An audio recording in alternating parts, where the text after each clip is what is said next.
আমরা জানি অ্যালকোহল সমৃদ্ধ খাবার খাওয়া নিষিদ্ধ, কিন্তু ব্যবহারের জন্য উপাদান হিসাবে থাকলে সেসব প্রসাধনী ব্যবহার করা যায় হবে কিনা, যেমন লোশন, ক্রিম বা স্নো। রুমের সাথে বাথরুম আছে, জানার বিষয় হলো রুমে কেউ নামাজ পড়া অবস্থায় থাকলে সেই বাথরুম ব্যবহার করা যাবে কিনা। ব্যাংক থেকে পাওয়া সুদ কোথায় দিতে হবে? আজানের আগে নামাজ পড়ে নিলে যখন আজান হয় তখন কি আজানের জবাব দিতে হবে? পাক কাপড় এবং নাপাক কাপড় একসাথে ধৌত করলে কি পাক কাপড় 3 বার ধৌত করতে হবে? আমি কিছু টাকা কুড়িয়ে পেয়েছি, এই টাকাগুলো এখন কি করা উচিত? মসজিদে দিব নাকি গরিব লোককে দিব? সিগারেট খেয়ে নামাজে গেলে নামাজ হবে কিনা? নামাজে মনোযোগ ধরে রাখার জন্য কিছু পরামর্শ দিলে ভালো হতো। কাউকে ভালোবাসলে তাকে পাওয়ার জন্য কি আল্লাহর কাছে দোয়া করা যাবে? নাপাক অবস্থায় কি মসজিদের ভেতরে প্রবেশ করা যাবে? আর বিলম্ব না করে চলুন আপনাদের যে সমস্ত প্রশ্ন ইতিমধ্যে আমাদের কাছে পৌঁছে গেছে সেগুলোর উত্তর দেওয়ার চেষ্টা করি। তাহমিদ নাফিস দীপ্ত আপনি লিখেছেন, রুমের সাথে বাথরুম আছে, জানার বিষয় হলো রুমে কেউ নামাজ পড়া অবস্থায় থাকলে সেই বাথরুম ব্যবহার করা যাবে কিনা। কোনো অসুবিধা নেই, কেউ যদি রুমে নামাজ পড়ছেন ওই অবস্থায় আপনি বাথরুম ব্যবহার করতে পারেন।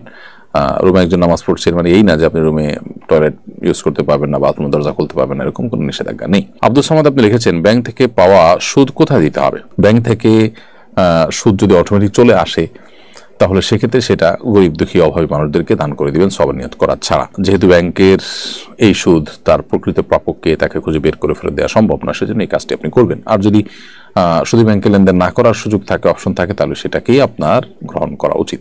নূরজাহান নুরি লিখেছেন, আজানের আগে নামাজ পড়ে নিলে যখন আজান হয় তখন কি আজানের জবাব দিতে হবে? আজানের জবাবের সাথে আসলে নামাজের সম্পর্ক নেই। আপনি আজানের আগে ওয়াক্ত হয়েছে তখন নামাজ পড়ে ফেলেছেন, কিন্তু এরপরে আজান হচ্ছে, তো এখন আপনি আজানের জবাব দিচ্ছেন, দিতেই পারেন, কোনো অসুবিধা নেই। মোহাম্মদ আশিক মন্ডল লিখেছেন, পাক কাপড় এবং নাপাক কাপড় একসাথে ধৌত করলে কি পাক কাপড় 3 বার ধৌত করতে হবে? পাক কাপড় আর নাপাক কাপড় যদি মিশিয়ে ফেলেন, অর্থাৎ বালতির মধ্যে মিশিয়ে ফেলেন, তাহলে ধোয়ার ক্ষেত্রে 3 বার করে চিবাতে হবে সবগুলোকেই। আর যদি এমনিতেই পাক কাপড় নাপাক কাপড় ছিল, নাপাক কাপড়ের নাপাকি পাক কাপড়ে লেগেছে বলে মনে না হয়, তাহলে সেক্ষেত্রে পাক কাপড়কেও 3 বার চুবানো আবশ্যক নয়। আর যদি মনে হয় যে না নাপাক লেগে গেছে পাক কাপড়ের মধ্যে, তাহলে সেক্ষেত্রে 3 বার এখানে চিবাইতে হবে আপনাকে অবশ্যই। এরপর প্রশ্ন করেছেন আব্দুর রহমান, আপনি লিখেছেন, আমি কিছু টাকা কুড়িয়ে পেয়েছি, এই টাকাগুলো এখন কি করা উচিত? মসজিদে দিব নাকি গরিব লোককে দিব? আপনি কুড়িয়ে পাওয়া টাকার মালিক খোঁজ করবেন। মালিক খোঁজ করে যদি পাওয়ার সম্ভাবনা না থাকে তাহলে সেক্ষেত্রে কোনো গরিব দুঃখীকে দান করে দিবেন মালিকের পক্ষ থেকে। আশরাফুল আহমেদ আপনি লিখেছেন, সিগারেট খেয়ে নামাজে গেলে নামাজ হবে কিনা? ভাই আশরাফুল, আপনি ধূমপান করেছেন, অবশ্যই সেটা একটি অপরাধ, গুনাহের কথা। আবার সেটা খেয়ে পান করে আপনি যদি নামাজে যান তাহলে সেক্ষেত্রে মুখের যে দুর্গন্ধ আছে সেই দুর্গন্ধে কোনো মানুষ ক্ষতিগ্রস্ত হতে পারে, সেই জন্য কোনো মানুষের কষ্ট হতে পারে, সেই জন্য এটি নাজায়েজ কথা। অর্থাৎ আপনি ধূমপান করলেন, ধূমপান করে মসজিদে মুসল্লিদের কষ্টের কারণ হলে সেটি গুনাহের কথা। কিন্তু সেই সাথে আপনাকে এও মাথায় রাখতে হবে, যদি আপনি ধূমপান করেন এবং ধূমপান করার পর মসজিদে গিয়ে নামাজ পড়েন তাহলে সেক্ষেত্রে নামাজটা হয়ে যাবে। তবে এই ক্ষেত্রে আপনার যেটা করা উচিত সেটা হলো যে ধূমপান তো ছেড়ে দেওয়া উচিত। ধূমপান করাটাই তো গুনাহের কথা, আপনি সেটা ছাড়তে পারছেন না আপাতত, তাহলে সেক্ষেত্রে নামাজ ত্যাগ করবেন না। নামাজ আপনাকে ঠিকই পড়তে হবে, তবে নামাজের আগে মসজিদে যখন যাবেন বিশেষ করে বা নামাজ দাঁড়াবেন তখন আপনি মুখ ভালো করে পরিষ্কার করে অন্তত দুর্গন্ধ দূর করার উদ্যোগ নিয়ে তারপর নামাজ যাবেন, মসজিদে যাবেন। পিঙ্কি মনি আইডি থেকে আপনি লিখেছেন, সন্তানের আকিকার গোশত আমরা পিতামাতা খেতে পারবো কিনা? অবশ্যই খেতে পারবেন। সাইয়েদ সাব্বি আপনি লিখেছেন, নামাজে মনোযোগ ধরে রাখার জন্য কিছু পরামর্শ দিলে ভালো হতো।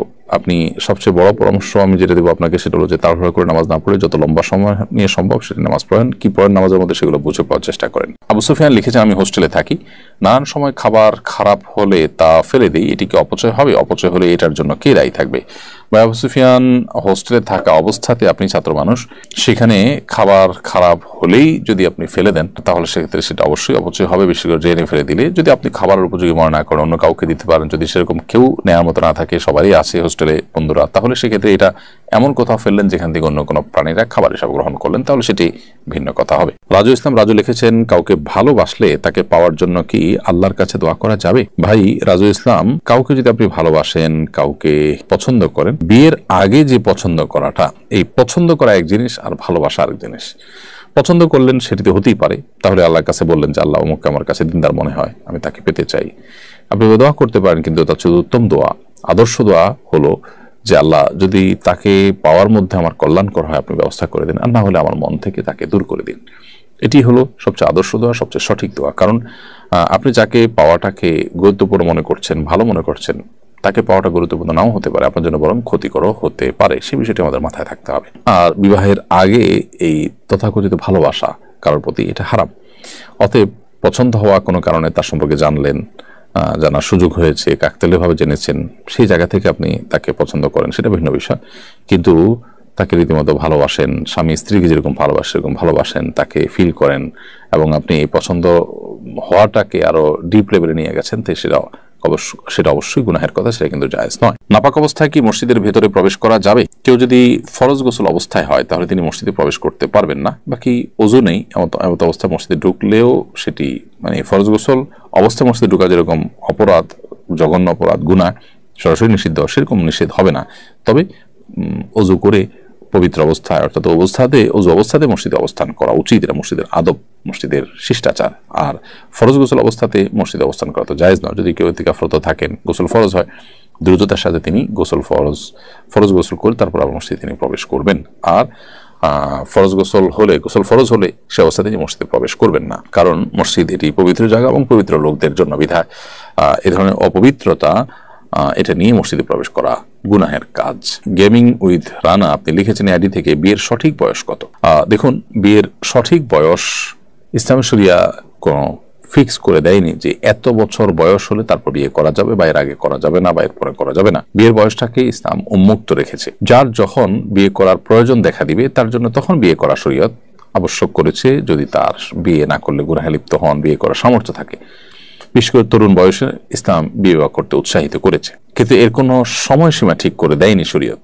অতএব শরিয়ার দৃষ্টিভঙ্গিটা এক্ষেত্রে যথেষ্ট প্রশস্ত রয়েছে। এরপর তানজিলা ইসলাম আপনি লিখেছেন, আমরা জানি অ্যালকোহল সমৃদ্ধ খাবার খাওয়া নিষিদ্ধ, কিন্তু ব্যবহারের জন্য উপাদান হিসাবে থাকলে সেসব প্রসাধনী ব্যবহার করা জায়েজ হবে কিনা, যেমন লোশন, ক্রিম বা স্নো।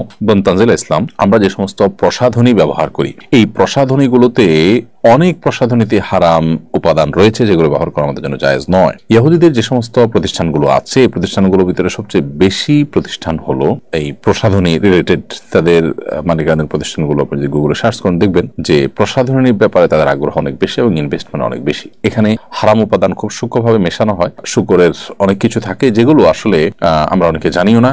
আর দ্বিতীয়ত হলো, মনে করি যে এখানে আর হালাল হারাম কি আছে। আরেকটা বিষয় হলো যে এগুলোর সাথে আমাদের আসলে মনস্তত্ত্বের একটা গভীর সম্পর্ক আছে এই প্রসাধনীর। তো এখানে আসলে এমন কিছু উপাদান থাকে যেগুলো আমাদের মনস্তত্ত্বকে নিয়ন্ত্রণ করা হয় বা ধর্মহীনতার দিকে ধাবিত করা হয়। বিষয়টা জাস্ট কোনো ধারণা প্রসূত বিষয় না, এটার উপরে বহু গবেষণা রয়েছে, বহু আপনার বই পুস্তক রয়েছে, বহু আর্টিকেল আপনি অনলাইনেও পাবেন, অথেন্টিক এবং সংশ্লিষ্ট বিষয় যারা বিশেষজ্ঞ তাদের। তো যাই হোক, এই কারণে আমাদের এই প্রসাধনীগুলোকে ব্যবহার করতে সতর্ক থাকতে হবে। অ্যালকোহল বিষয়ে আপনি যেটা জানতে চেয়েছেন সুনির্দিষ্ট করে, সেটার উত্তর আমরা বলতে চাই, অ্যালকোহল কিছু আছে জাস্ট কেমিক্যাল টাইপ, এটা আসলে খাবারের জন্য নয়।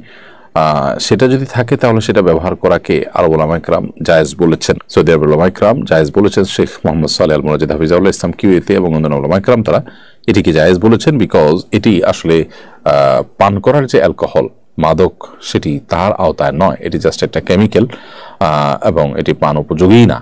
অতএব এটি থাকলে সেটি নাজায়েজ হবে না। তবে নাজায়েজ হওয়ার অন্য কোনো কারণ আছে কিনা প্রসাধনীতে, সেটি আমাদের দেখতে হবে।